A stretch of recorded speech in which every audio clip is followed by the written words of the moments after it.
Everybody, Taco Bandit here. Today we're going to put some wheel spacers on Sam's second gen Tacoma. So he picked these up used from one of our buddies in the off-road club. They should be fine. You know, they're just your regular hub-centric spider tracks spacers, but they are hub-centric. They're going to need a little bit of work. One of the studs has broken off, and we got a replacement one that we're going to try to put in. So for this job, you should, if you're not replacing your studs, you should just need your basic, breaker bar and any sockets or whatever would work with your lug nuts. For this one, we're going to try to press the old stud out with my vise, and if that doesn't work, we're going to pound it out with a mallet, but let's see what happens. If that doesn't work, we're going to probably use a hammer. So if the mallet doesn't work, we're going to use a hammer. And if the hammer don't work, well, then we're screwed. Yeah, hopefully that don't happen. So mechanic tip number one, always have leftover bar laying around. You want to slip that over, give you some leverage.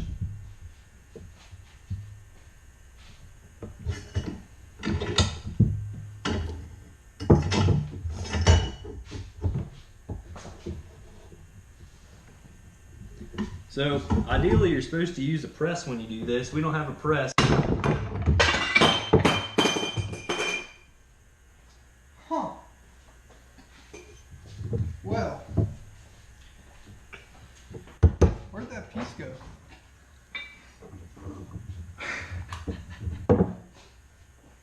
This has a lifetime warranty on it?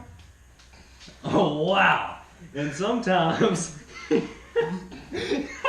you break your vise and it comes shooting off like a rocket. Yeah, that was going pretty quick, real close to my face. Y'all alright? Yeah, dog, I'm good. Alright, safety first, YouTubers. Yeah. So we're going to try to drill it out now. Just get your standard drill bit and keep some oil on it to keep it cool. And we're just going to try to drill it out from the back and hopefully get it out that way. So it's always good to have a buddy when you do this kind of thing, to have him, put his foot down there so I can press. But you just want to get a little bit of oil in there just to lubricate between, the metal that you're drilling and the bit here, so you don't burn up your bit and increase the longevity of your bit here. But you just want to apply a good amount of pressure and make sure, obviously, that your pilot hole is real centered, or else you'll start drilling through the aluminum here. But you just kind of put the drill in here and let it eat.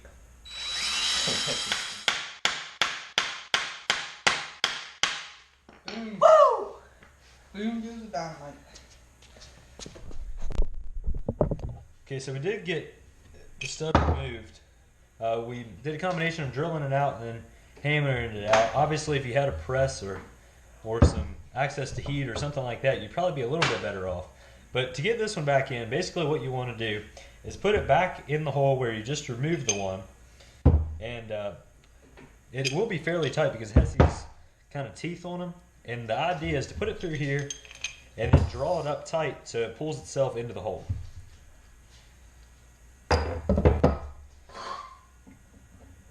So you just want to get your nut started on here.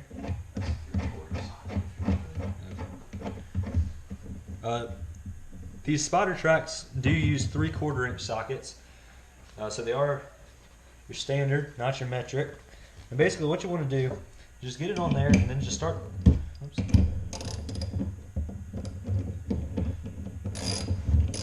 tightening.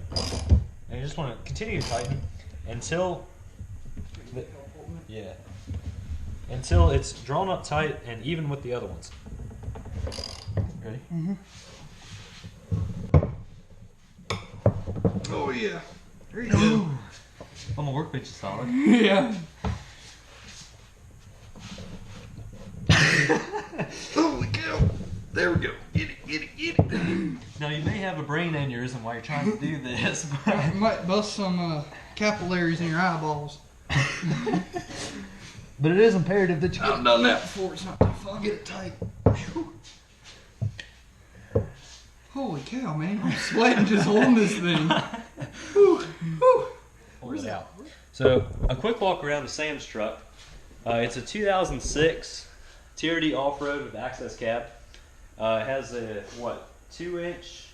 2 in the back, 3 in the front. Spacer kit from Rough Country. The back has new N2O shocks on it, and I'm actually pretty happy with them. They've been holding up nice. They're real firm.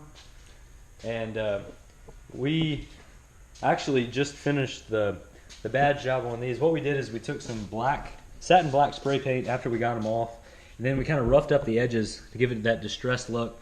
I think it looks really good. We both really like it.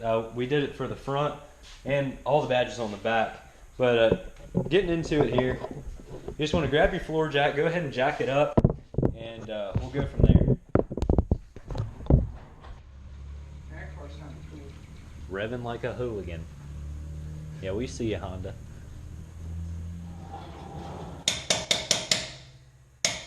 If I forgot to mention, you definitely want to have your snacks and drinks ready on this one. Ugh. Takes a little bit longer than the debadging job. And you gotta give yourself something to do.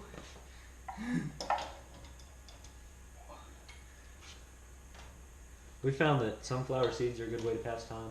Yeah, I think you break it off.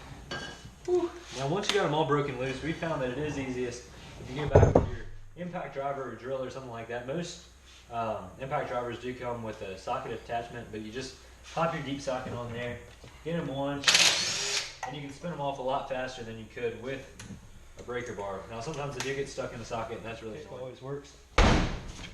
Except when it's my truck. Sometimes the truck's stubborn. Sometimes it takes a couple kicks. It came off really good, huh? Yeah, I know. There we go. A couple kicks to do. You're gonna set that under the truck. Now, what we do, we don't normally use jack stands unless we're going to be regularly under the vehicle, but it is a good idea once you have the tire off to put it under the frame. That way, in case your truck does drop down, it'll hit your tire and your frame will rest on the tire instead of on the ground, and everything will come crashing down on you.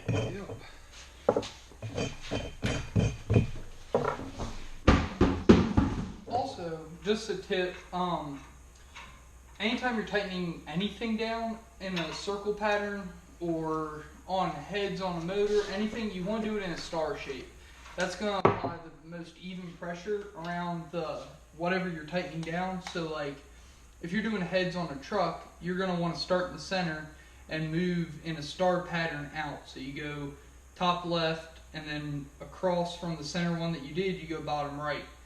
And that gives you the most even pressure all the way around. You especially want to do it with wheel spacers, since these are going to be turning at such a high RPM going down the road.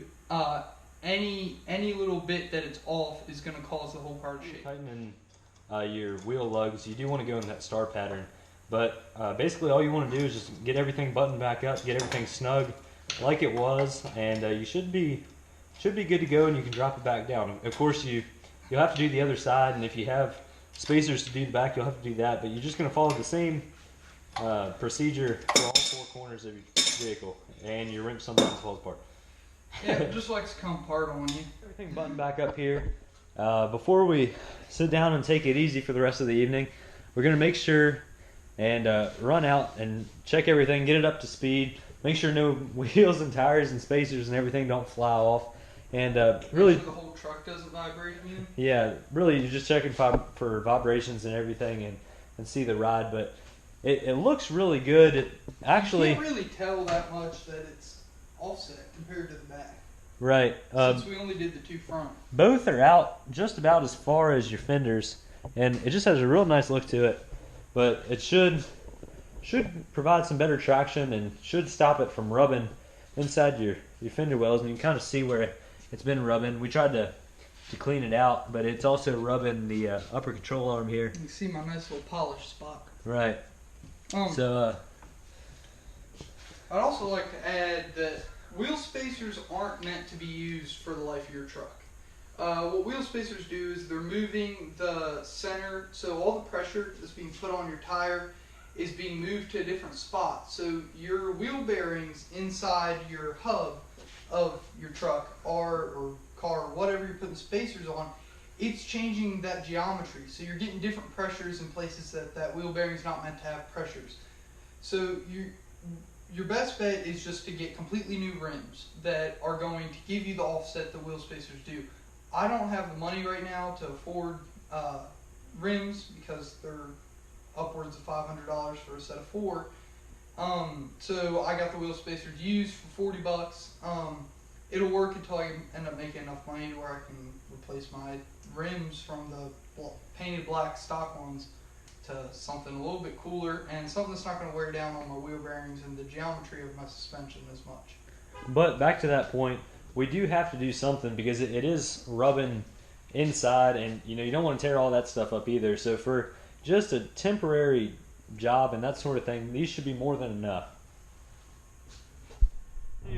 55, going on 60, there's 60. 65. Oh, sorry. 70? Yeah, there's 70. Yep, 70. And so at 70, we're not bouncing all over the place like last time. Which is fantastic. Last time, getting up to right around 60 or 65, real bad vibration. So you want to take a real gradual gain in speed. That way you can feel any vibrations if it would happen at certain speeds. But, real gradual up to a little over 70 miles an hour. And we are more than fine. You do hear the tire whir, but, that was as normal. Nothing really feels out of place. Everything feels exactly the way it did before. So looks like a job well done. Alright, so we did make it back. We tightened up all the lugs and the truck seems to be riding fine.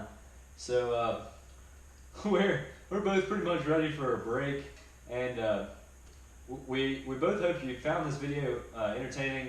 Shoot us a comment or whatever if you have any questions, but it's a pretty straightforward job. And again, you don't want to leave these spacers on there permanently, but if you are rubbing, from your tire size or whatever, you definitely need to do something. And this is a cheaper alternative to getting different wheels. Now, again, once wheels are an option, wheels are definitely going on and the spacers are coming off. And again, you want to maintain the geometry of your front end and the back end as well if you have spacers on the back. But overall, it's good to be done, but we did make it through. And we're both pretty much exhausted right now, but thank you all for watching, and we'll catch you next time. See you.